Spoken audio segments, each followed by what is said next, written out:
अब चलते हैं न्यूमेरिकल नंबर 9 की तरफ, जिसमें हम लोग बीटा डिके के दौरान एनर्जी रिलीज को फाइंड करेंगे। Find the energy released when beta decays change thorium into protactinium. Mass of thorium is equal to 234.0436 and mass of protactinium is 234.042762 U। Message हमारे पास गिवन है स्टूडेंट्स। फाइंड हम लोगों ने करना है एनर्जी रिलीज्ड को।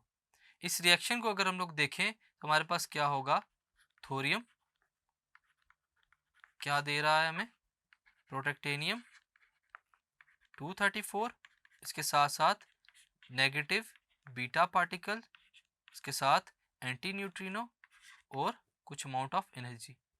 यहाँ पे अगर हम लोग मास डिफेक्ट की बात करें तो delta M is equal to mass of thorium minus mass of protactinium plus mass of beta particle.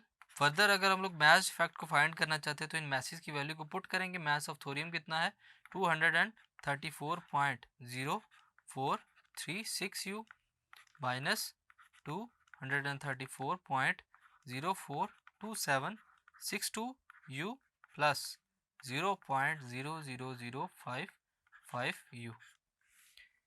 तमाम वैल्यूज़ को कैलकुलेट करने के बाद जो मैच इफेक्ट आएगा वो क्या है, 0.0000288 एटॉमिक मास यूनिट।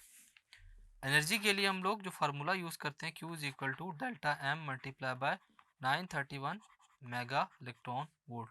वैल्यूज़ को पुट करेंगे तो हमारे पास क्या होगा, 0.0000288 multiply by 931 mega electron volt. So Q will be equal to 0.27 mega electron volt. तो स्टूडेंट्स इस क्वेश्चन के अंदर हम लोगों ने डिके प्रोसेस के दौरान जो एनर्जी रिलीज होगी स्टूडेंट्स उसको फाइंड किया। Thank you.